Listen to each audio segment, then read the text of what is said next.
নমস্কার। রাষ্ট্রীয় স্বয়ংসেবক সংঘের প্রতিষ্ঠাতা ডক্টর হেডগেওয়ারের জীবনের দুটো পর্ব আমরা আলোচনা করে ফেলেছি। আজকে তার তৃতীয় বা অন্তিম পর্ব। ডক্টর হেডগেওয়ার কলকাতা থেকে ডাক্তারি ফিরে এসে তার প্রিয় মাতৃভূমি, তার প্রিয় শহর, জন্মস্থান নাগপুরে ফিরে এলেন।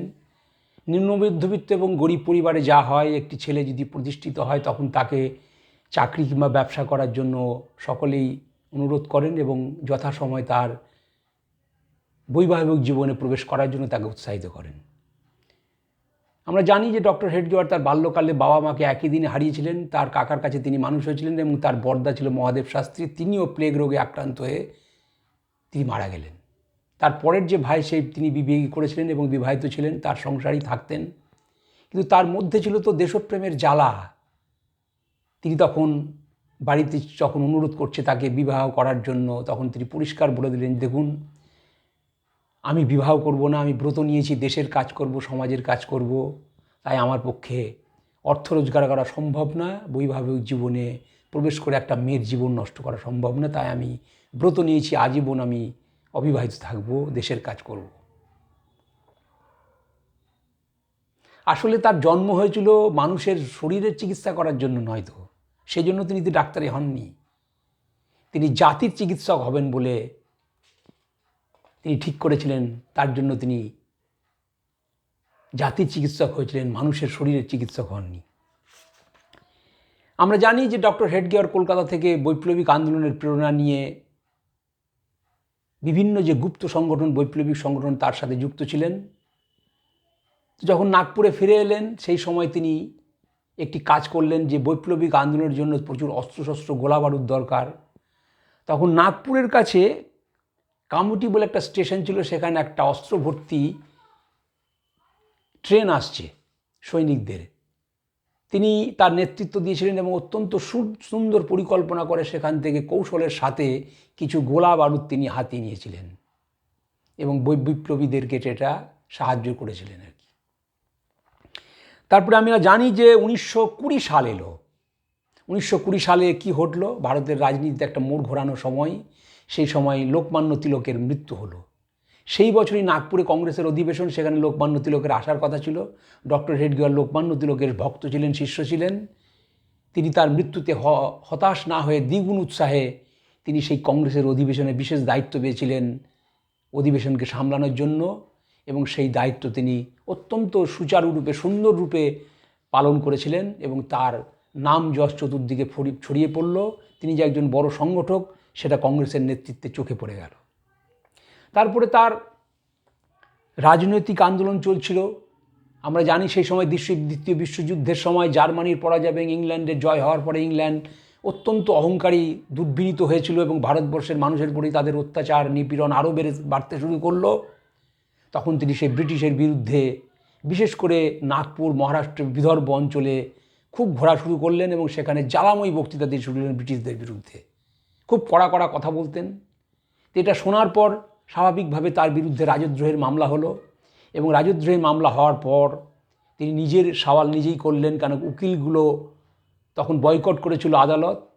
তো সেখানে তিনি বললেন যে আমি দেশবাসীকে আমার জাগানোর জন্য যে চেষ্টা করেছি, যা বলেছি তার মধ্যে কোনো ভুল নেই, এটাই স্বাভাবিক, এটাই আমাদের দেশ। আমি ব্রিটিশ শাসনকে মানি না, ব্রিটিশ একটা বৈদেশিক শাসন, বলপূর্বক তারা শাসন করছে, তারা কখনো ন্যায় বিচার করতে পারে না।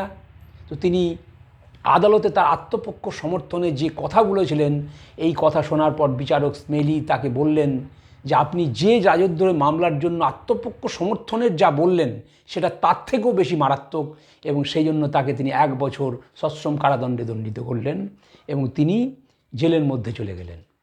স্বাভাবিকভাবে জেলের মধ্যে যাওয়ার পর তার আত্মমন্থন শুরু হলো। তিনি ভাবলেন যে আমাদের এই দেশ প্রাচীন ছিল, শক্তিশালী ছিল, বিশ্বের মধ্যে 1 নম্বর দেশ ছিল, এত সম্মান বিশ্বের মানুষ আমাদের করত, সেই মহান দেশের এত অধঃপতন কী করে হলো? কেন আমরা 1000 বছর পরাধীনতার গোলামি মেনে নিলাম? এত গুণ থাকা সত্ত্বেও কোথায় আমাদের দুর্বলতা, কোথায় আমাদের ত্রুটি? সে আত্মমন্থন তাকে ভাবিয়ে তুলেছিল। তিনি জানতেন যে কালের গতিতে ব্রিটিশ আজকে আছে, কালকে চলে যাবে, কিন্তু ব্রিটিশ যাওয়ার পর কী হবে? দেশের গঠনাত্মক ভূমিকা কী হবে? জাতি গঠনের কাজ কে করবে?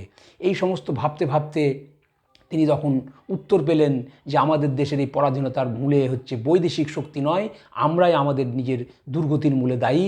আমরা অলস হয়ে গেছিলাম, স্বার্থপর হয়ে গেছিলাম, পরশ্রী কাতর হয়ে গেছিলাম, আমরা স্বাভিমান বোধহীন হয়ে গেছিলাম, আমরা একে অপরের বিপদের পাশে দাঁড়াইনি, বিপদের সময় আমরা ঐক্যবদ্ধ হতে পারিনি, আর সেই জন্যে আমাদের এই অধঃপতন হয়েছে।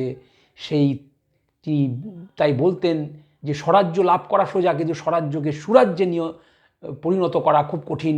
দেশের জন্য অনেকে মরতে চায়, কিন্তু উনি বললেন না, দেশের জন্য বাঁচতে হবে, বেঁচে দেশকে গঠন করতে হবে।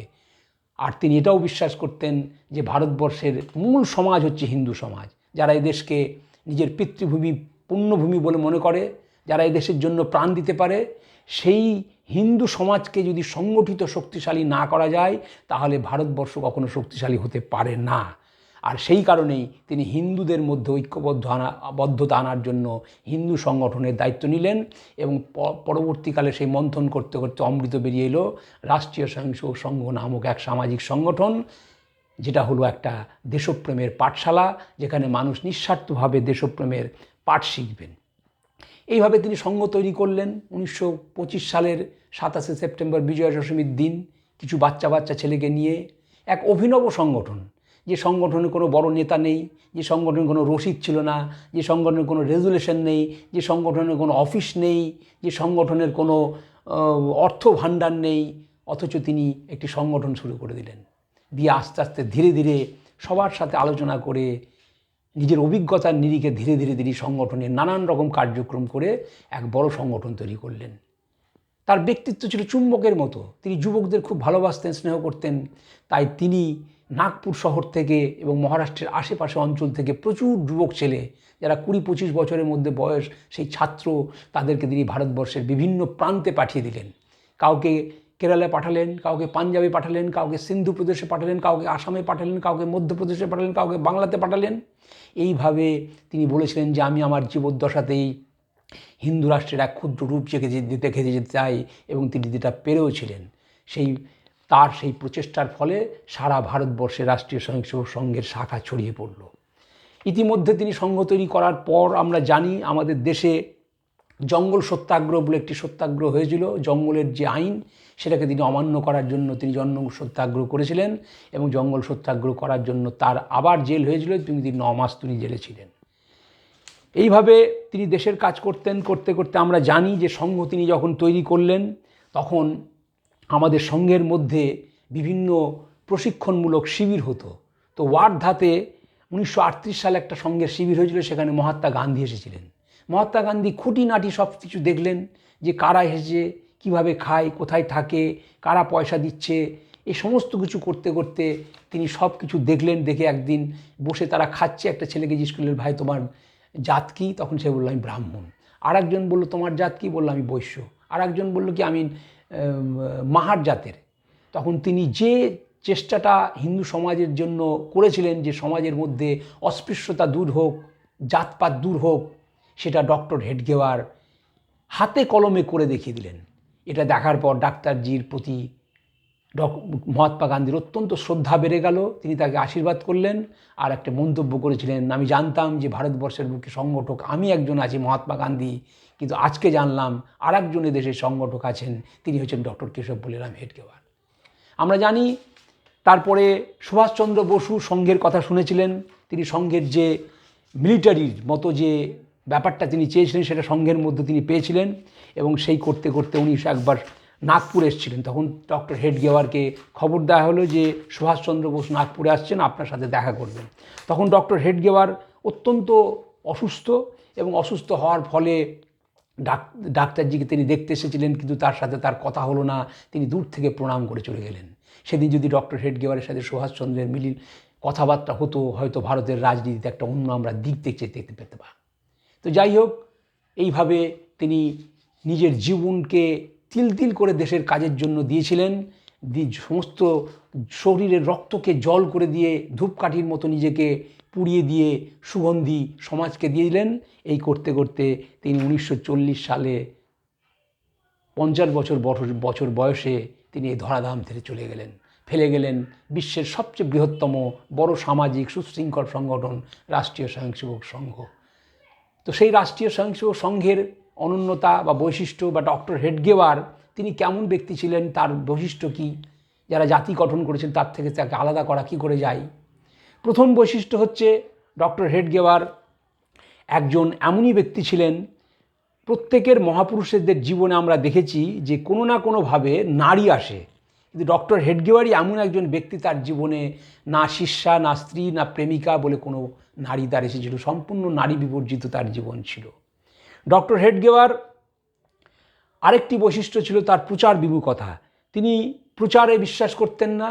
তার জীবদ্দশাতে একজন লোক এসে তাকে বললেন যে আপনার জীবন নিয়ে আমি কিছু লিখব, আপনি কিছু বলুন। তখন তিনি বললেন যে আমার জীবন নিয়ে কী পাবেন, আমি একজন সাধারণ ব্যক্তি, যদি কিছু লিখতে হয় তাহলে আমার সংগঠন নিয়ে লিখুন। এরকম তার প্রচার বিমুখতা ছিল। তিনি সংঘকে এবং তার নিজের নামকে তিনি কখনই প্রচার মাধ্যমে আসতে দিতেন না। ডক্টর হেডগেওয়ারের আরেকটি বৈশিষ্ট্য ছিল